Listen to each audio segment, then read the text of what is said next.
Pinakamalas na bagay sa loob ng bahay na nagpapaubos ng salapi, pagkakasakit, at kawalan sa buhay.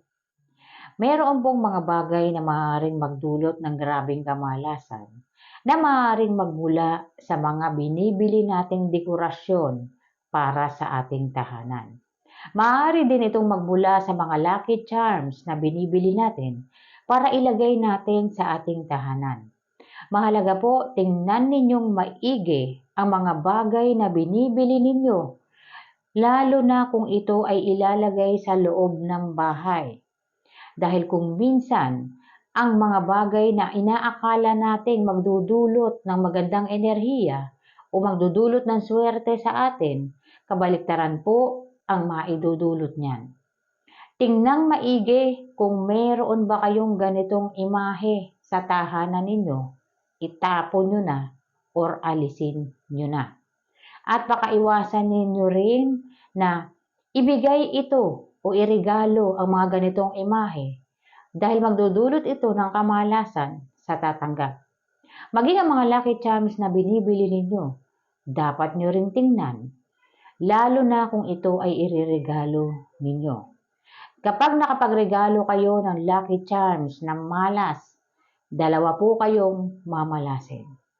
Sapagkat kung ano ang mangyayari sa tatanggap, ganon din ang mangyayari sa iyo, doble pa.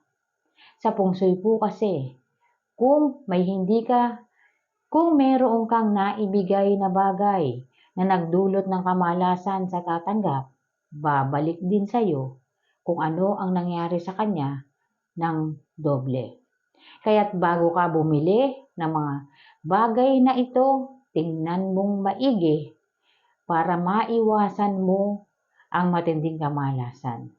Kung minsan po kasi, ang kamalasan ng tao ay nagmumula sa mga bagay na meron sa loob ng tahanan o di naman kaya mga bagay na maaaring naibigay sa kanya bilang regalo at ito ay hindi alam ng nagbigay. Ganon din ang tumanggap. Kaya tatalakayin natin ano ang mga bagay na dapat ninyong pag-ingatan bago ninyo ito bilhin at ilagay sa tahanan ninyo. Kung mahilig ka sa ganitong mga video, huwag kalimutang mag-like, mag-subscribe, at i-share mo na rin para malaman ng iba ang kanilang mga swerte sa buhay.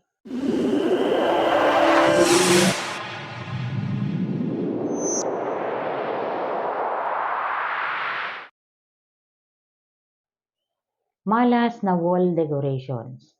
Kung makakakita ka sa image na meron ka na taong namamangka sa ilog mag-isa at siya ay nakayuko, malas po yun. Maaari pong magdulot sa inyo yon ng kamalasan at maaaring mga hulugan ito ng paglalakbay na mag-isa. So tatahakin ninyo ang buhay ng mag-isa. So kung kayo ay mayroong partner, maaaring maawi ito sa pagkawala ng isa sa inyo. Maaari ding magdulot ng pagkakasakit sapagkat ang pamamangka mag-isa at nakayuko pa ay pagpapakita po ng hardship o kahirapan sa buhay. Ngunit kung ikaw naman ay single at nais mo yung imahe na yan, pwede po sa iyo yan sapagkat maaari ding mga hulugan yan na kinakaya mo ang anumang hamon sa buhay.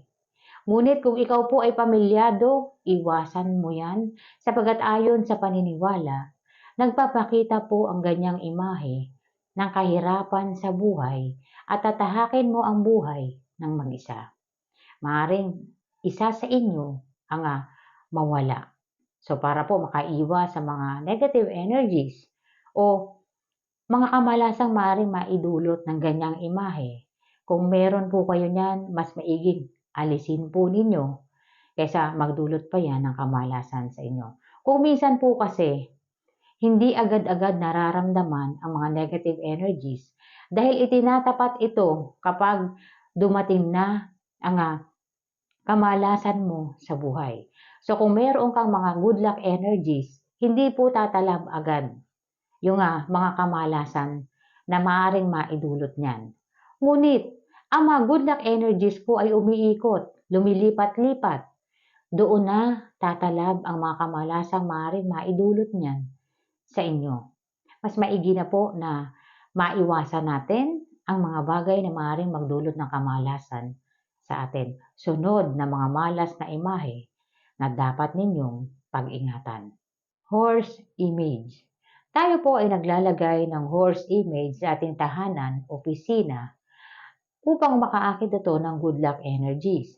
Ngunit, dapat pong tingnan maigi bago ilagay ito sa ating area o sa ating tahanan. Kailangan po ang imahe ng horse ay hindi malungkot, hindi hirap na hirap, at hindi dapat ito nakaluhod.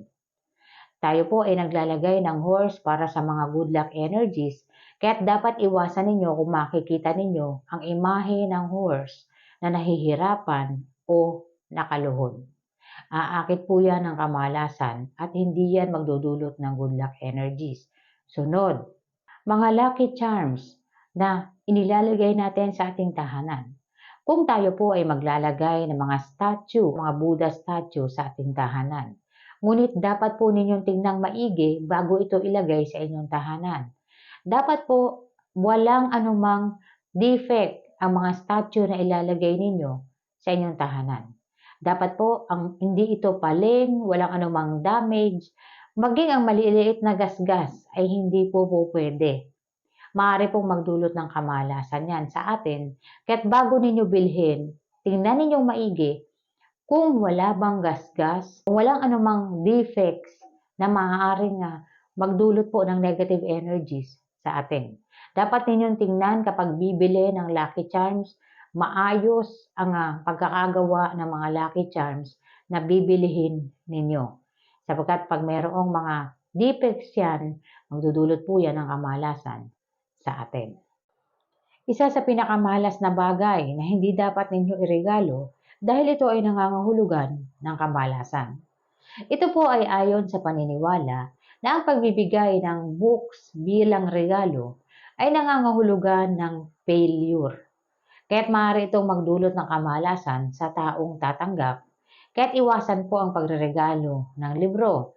Ngunit, pwede ka pa rin pong magbigay ng libro, kanino man. Ibigay mo sa kanya ang pambili at hayaan mo siya na ang bumili ng librong nais mong iregalo sa kanya. Hindi po yan nagdudulot ng kamalasan. Ngunit, huwag mong ireregalo sa kanya ang mismong libro. Bigyan mo na lang po siya ng pambili para hindi ito magdulot ng kamalasan. Ang pagreregalo po ng mga wallet o bag na walang laman ay nagdudulot po ng kamalasan.